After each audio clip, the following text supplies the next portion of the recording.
नमस्कार, मैं हूं सचिन श्रीवास्तव और आप मेरे साथ देखेंगे आजमगढ़ और पूर्वांचल से जुड़ी खास खबरें। अगर हमारी खबरें अच्छी लगें तो हमारे फेसबुक पेज एबीसी चैनल को फॉलो करें और यूट्यूब चैनल को सब्सक्राइब करें। खबर के प्रायोजक हैं काशी गोमती ज्वेलर्स, निकट भंवरनाथ मंदिर, अयोध्या रोड, आजमगढ़। शादी के आभूषण की खरीद पर दुल्हन का श्रृंगार और गृहस्थी का सामान बिल्कुल मुफ्त। गोल्ड, डायमंड और सिल्वर की ज्वेलरी का विशाल संग्रह और लाइफ स्टाइल फर्नीचर, बेलनाडीह, आजमगढ़। सभी प्रकार के इलेक्ट्रॉनिक एवं फर्नीचर की संपूर्ण रेंज उपलब्ध।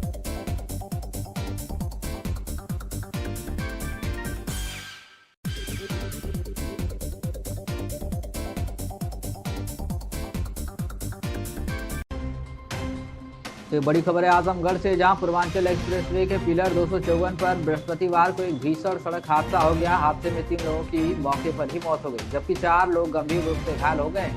हादसा तेज रफ्तार कार की ट्रक में भिड़ंत से हुआ है।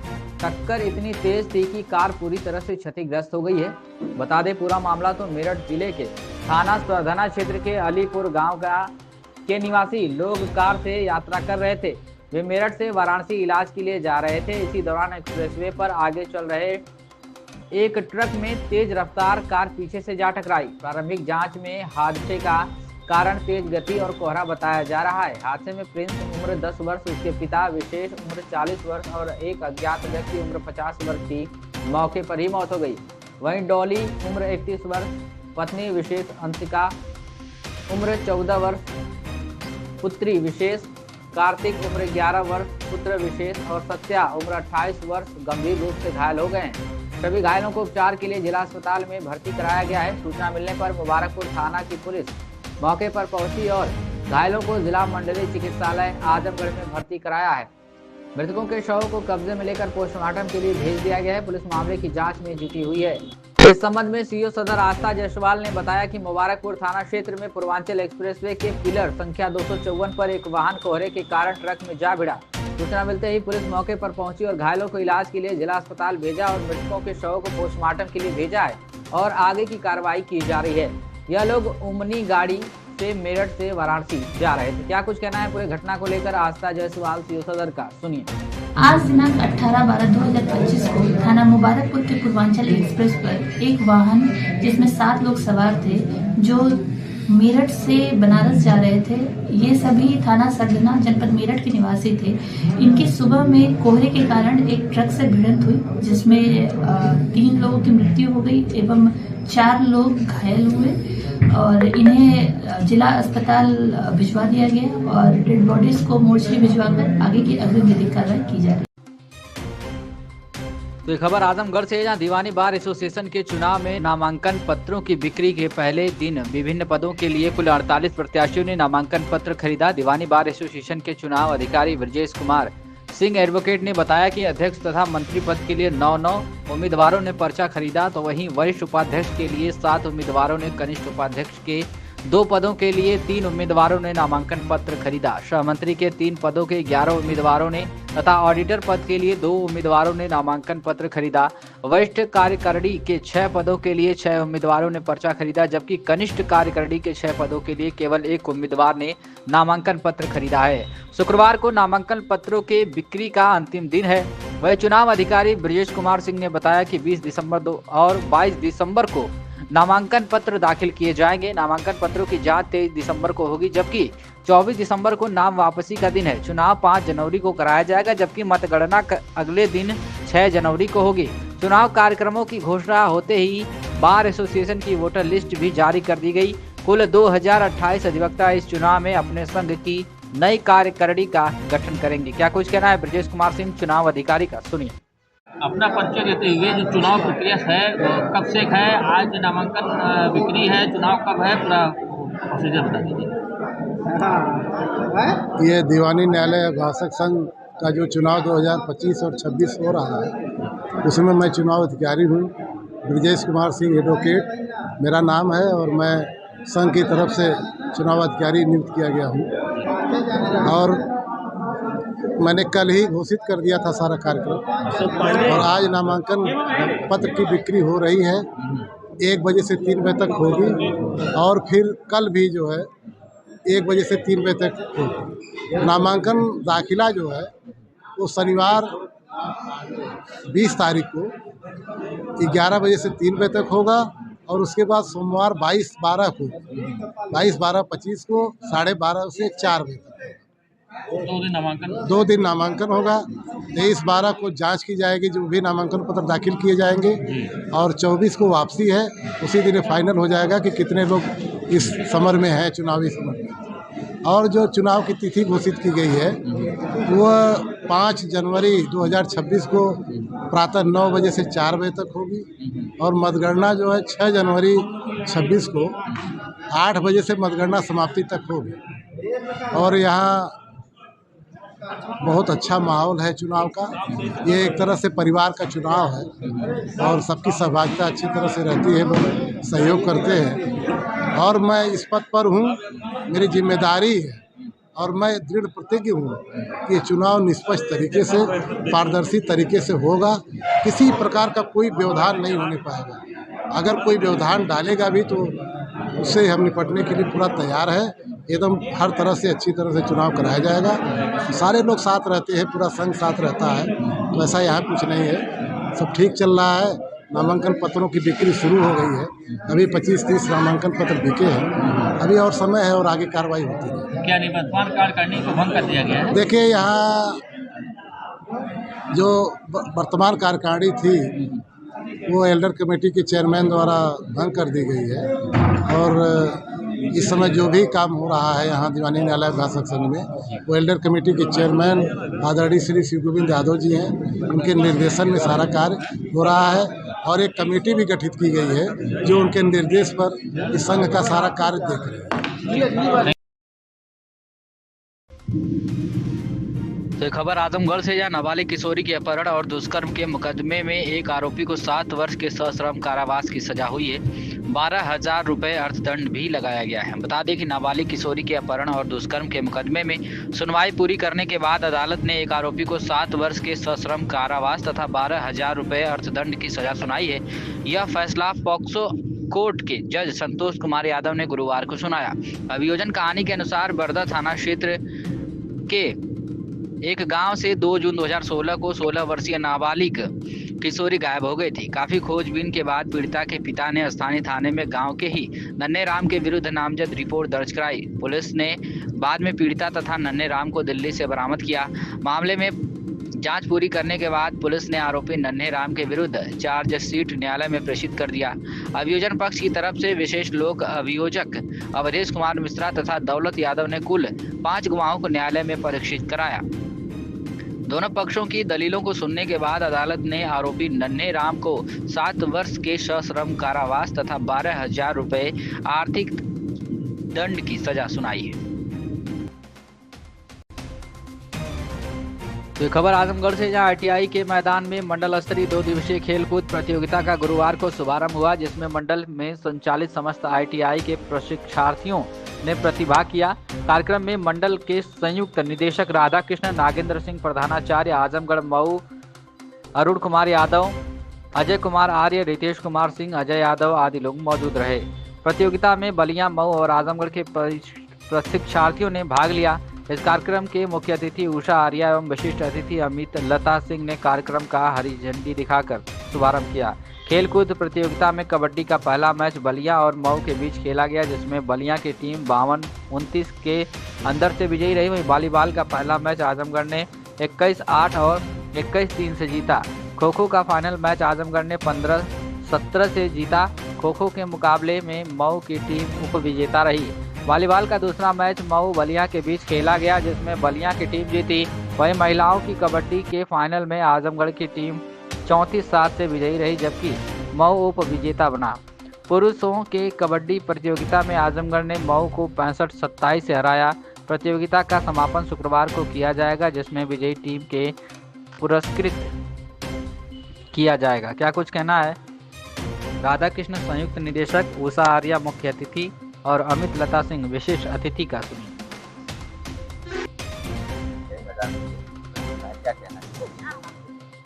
मैं राधा कृष्ण संयुक्त निदेशक आजमगढ़ मंडल आजमगढ़ ITI।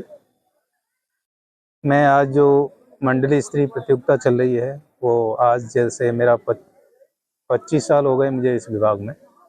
ये मुझे पहली बार इस उत्तर प्रदेश में विभाग में पहली बार ये प्रतियोगिता मंडल पहले जनपद में हुई, उसके बाद जनपद से जो सेलेक्ट होके आए वो बच्चे अपना उसी मंडल में जाके मंडली स्त्री ITI में अपना प्रतिभाग करेंगे।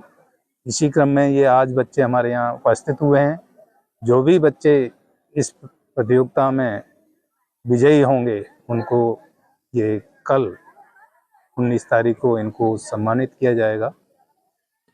और ये ऐसा मेरे नौकरी के दौरान पहली बार देखने को मिला है कि इस तरह का माहौल अपने विभाग में पैदा किया गया है। इससे बहुत ही बच्चे बड़े ही उत्साह से आज सुबह सुबह यहाँ पर ITI में इकट्ठे हुए हैं और ये सब प्रतियोगिता में भाग लेंगे। धन्यवाद। बताते हुए आज मंडलीय खेल प्रतियोगिता हो रहा है, क्या कहना चाहेंगे? जी, मैं श्रीमती उषा आर्या, भाजपा जिला महामंत्री महिला मोर्चा से आजमगढ़ से हूँ और आज मंडल स्तरीय खेल प्रतियोगिता हमारे आजमगढ़ में हो रहा है ITI प्रांगण में। क्या कहना चाहेंगे? मैं आज यही कहना चाहूँगी कि आज इतना ऐसे मौसम में भी हमारे आजमगढ़ के 3 जिले से बच्चे आए हुए हैं, बलिया, मऊ और आजमगढ़, और एक अच्छी प्रतिभा ये लोग करेंगे। कुछ बच्चे ऐसे भी हैं जो नेशनल इंटरनेशनल से भी यहाँ आए हुए हैं।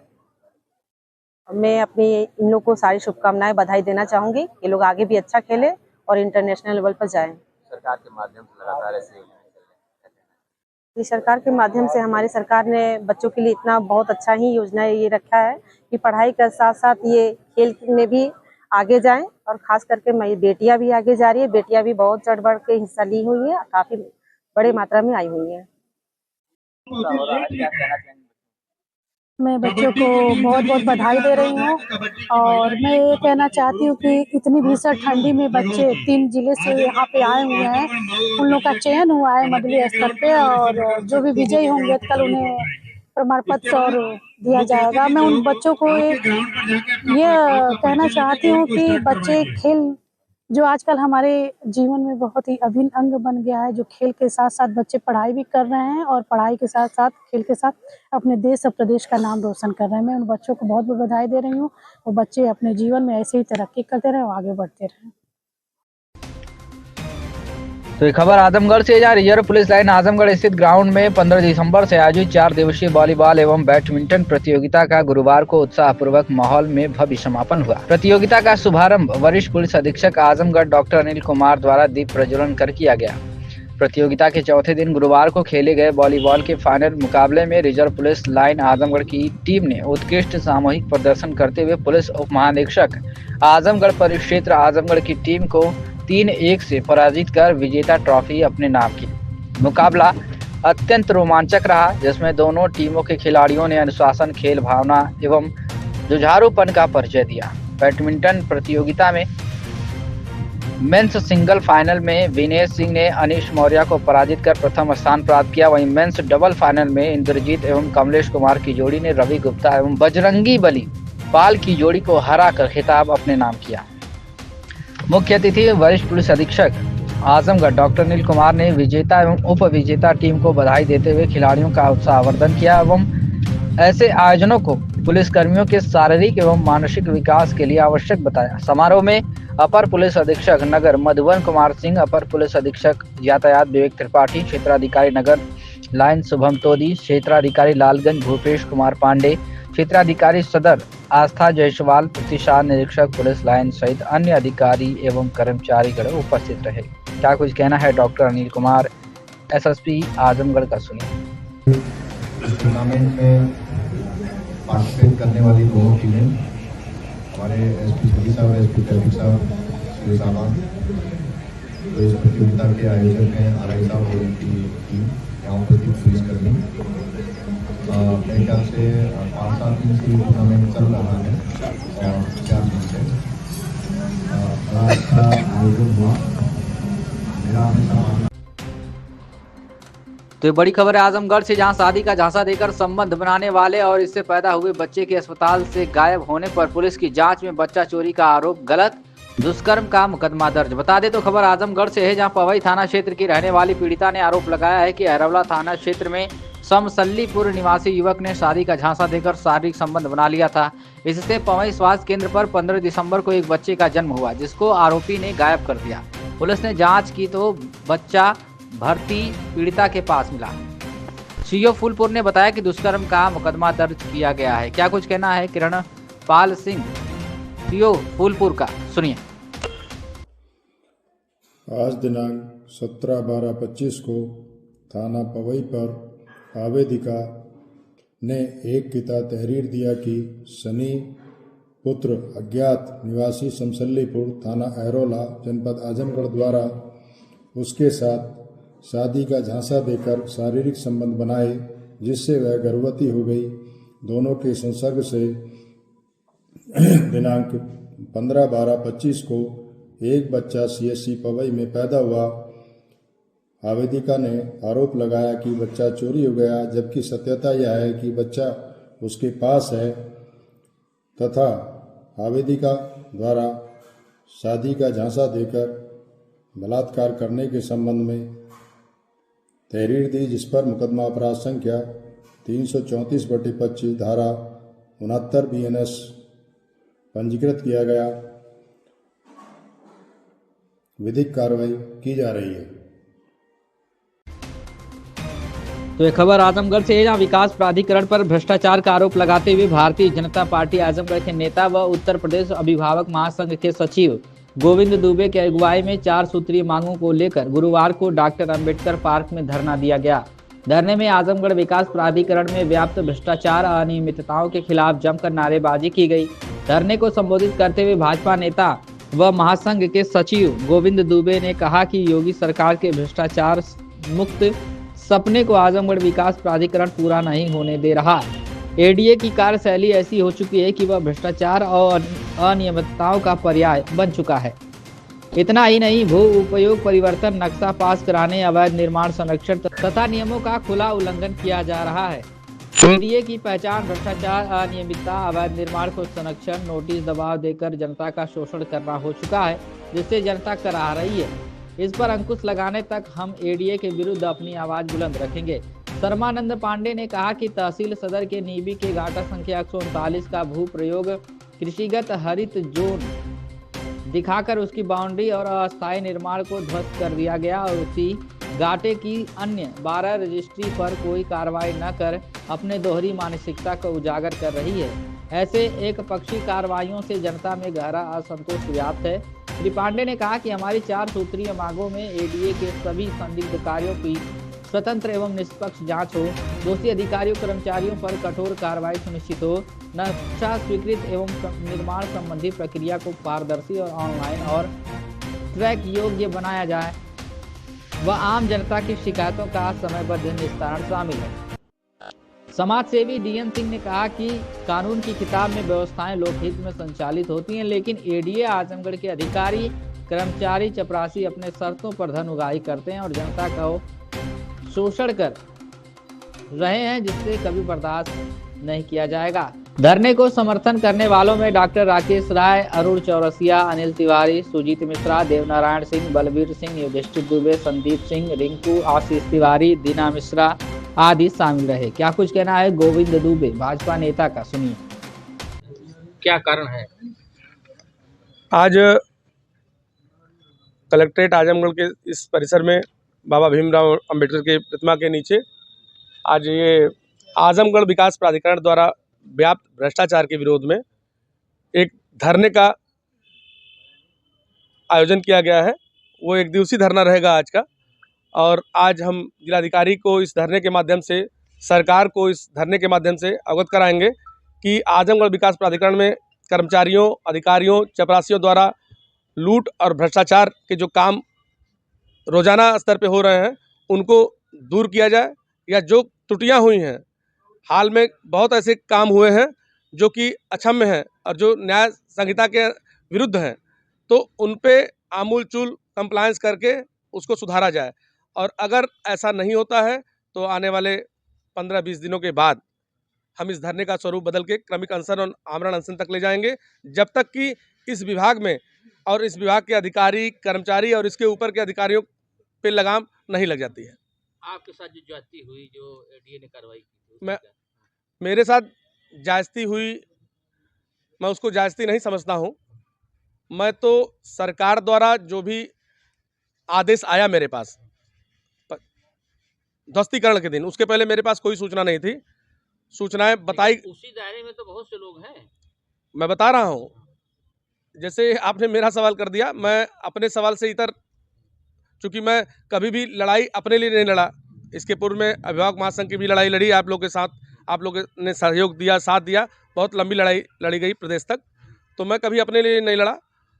मैं जब भी उठा हूँ तो भ्रष्टाचार के विरोध में ही उठा हूँ। उसका खामियाजा भी भुगतना पड़ा है, तो उससे कोई फर्क नहीं पड़ता है, क्योंकि मानव जीवन मिला है तो अपने लिए नहीं मिला है। मानव जीवन मिला है, अपने लिए नहीं मिला है। ये संघर्षों के लिए मिला है, दूसरों के लिए मिला है। कोई जानवर किसी की मदद नहीं कर पाएगा। तो इस जो विषय पे आप धरने बैठे हुए हैं, इससे आपने प्रशासनिक अधिकारियों से इससे पहले कोई बात किया था? मेरी इस मुद्दे पे प्रशासनिक अधिकारियों से मेरी कोई बात नहीं हुई है। और अगर आप मेरा मुद्दा पूछ रहे हैं तो मेरे मुद्दे पे सीधी सी बात है कि वहाँ वीटो और हिटलर शाही के तरह आदेश किया गया। एक ही दिन 3-3, 4-4 थाने बुलाए गए। जेसीबी लेके वहाँ मौके पे पहुँचा गया। पूछने पे बताया गया आपके पास नोटिस आई है। नोटिस मुझे आज तक कोई नहीं मिली। व्हाट्सएप पे नोटिस आती है तो व्हाट्सएप पे 50,000 मैसेज, 5,000 मैसेज डेली आते हैं। अभी भी आप व्हाट्सएप खोलेंगे मुझे लगता है 10,000 मैसेज मेरे में होंगे। तो व्हाट्सएप का कोई लेन देन नहीं है। आपके खास मित्र भी अगर व्हाट्सएप पे न्योता भेज देंगे तो आप नहीं देख पाएंगे और नहीं जा पाएंगे। तो शिकायतकर्ता कौन थे, किसने शिकायत की? रमेश यादव एडवोकेट हैं कोई सेंट्रल बार के, उन्होंने पर्सनल शिकायत करके और यह बताते हुए कि इनकी बाउंड्री जो है ये इसका नक्शा पास नहीं है और ये अवैध है। वो बाउंड्री, वो करकट, वो मशीन, हैंडपंप, वहाँ मैं गाय रखने का काम, वहाँ पे बागवानी का काम, वहाँ पे उसका सुंदरीकरण का काम वहाँ होता था। न जाने उनको किसने प्रेरित किया। वही बगल में कोई, वही बाउंड्री के बगल में, वहाँ तो मैं कभी जाता नहीं, 6-6 महीने नहीं जाता हूँ। 12 साल से लेके ज़मीन मैंने छोड़ रखी थी। एक वहाँ सैनी है, ज़मीन का धंधा करता है, सत्यप्रकाश सैनी। अभी तो हाल में मैं आ रहा था लखनऊ से, तो मेरी बाउंड्री तोड़ के उसने खिड़की और दरवाजे उसमें खोल लिए हैं। मैंने रानी की सराय थानाध्यक्ष से कह के फिर उसके ऊपर FIR करवाया। और मैं ये जानता हूँ कि वो रमेश यादव वकील हैं कोई सेंट्रल बार के कमिश्नरी के, उन्होंने पर्सनल ये एप्लीकेशन देके कि इनकी बाउंड्री अवैध है, ये नक्शा पास कराए बिना बनी है। तो क्या मैं पूछना चाहता हूँ कि 6 फीट की बाउंड्री और अस्थायी निर्माण जो करकट का निर्माण होता है, वो क्या आजमगढ़ विकास प्राधिकरण को ढहाने के लिए या ऐसा कोई अधिकार है उनके पास कि अस्थायी निर्माण को ढहाने का उनके पास कोई नियमावली हो और कोई योजना हो? तो वो माध्यम से क्या चाहते हैं आप? इस धरने के माध्यम से आजमगढ़ में पीड़ित, देखिए वो आपने बीच में मुद्दा पूछ दिया, मैंने बता दिया आपको। हम अपने मुद्दे के लिए नहीं, अपने मुद्दे की लड़ाई तो मुझे पता है कैसे लड़नी है।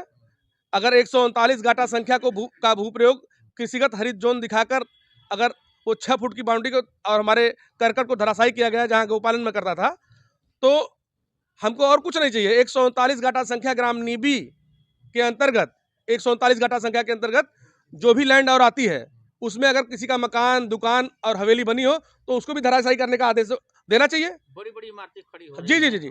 तो अगर 100 मानक के खड़ी हो रही हैं, आजमगढ़ विकास प्राधिकरण उसको नहीं ध्यान देता है। विकास प्राधिकरण में इंटरेस्ट लेके क्यों इस तरह किया गया? ये इसके पीछे तमाम शक्तियां होंगी, मुझे नहीं पता, लेकिन मैं बताना ये चाहता हूं कि इसमें सीधा सीधा रमेश यादव द्वारा एक एप्लीकेशन दिया जाता है और चूंकि वो वकील हैं, उस पर इतनी त्वरित कार्रवाई होती है कि हमको कानो कान खबर नहीं होती है। वहाँ बुलडोजर आके खड़ा होता है और फिर इसके बाद क्या होगा? इसके बाद मैं कहा कि चूंकि सरकार है, अपने लोग हैं, हमने कहा कि आप गिराइए।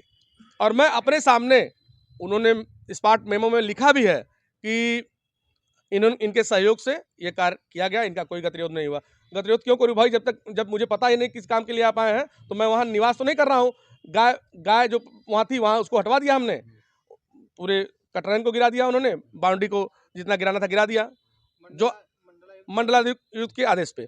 तो इतना बड़ा आदेश अगर दे के इतनी त्वरित कार्रवाई हो रही है, तो ऐसे तो मुझे लगता है कि बड़े उदाहरण हैं। और उदाहरण इसलिए हम नहीं देंगे क्योंकि विकास प्राधिकरण के कर्मचारी और अधिकारी और उसके ऊपर के अधिकारी जिन्होंने ये आदेश करके भ्रष्टाचार का काम किया है। मैं चाहूँगा कि आप मीडिया के माध्यम से 139 गाटा संख्या नीबी ग्राम के अंतर्गत अगर उस छोटी सी बाउंड्री जो कि आबादी के क्षेत्र में आबादी में आती है उसको गिराने का काम किया गया है, तो उस भू प्रयोग पे उस 139 का जो भू प्रयोग बताया गया है उसके अंतर्गत आने वाले वो सारे मकान ध्वस्त होने चाहिए। ये मेरा आग्रह है शासन, सरकार, सत्ता से, प्रदेश सरकार से, भारत सरकार से। और अगर ऐसा नहीं होता है तो ये दोहरी चरित्र का उदाहरण होगा इस आजमगढ़ विकास प्राधिकरण द्वारा।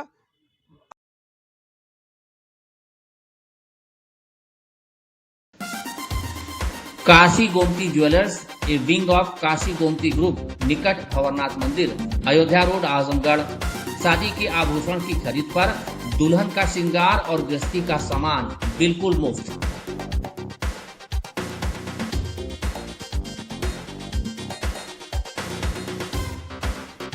गोल्ड, डायमंड और सिल्वर की ज्वेलरी का विशाल संग्रह, शुद्धता की 100% गारंटी।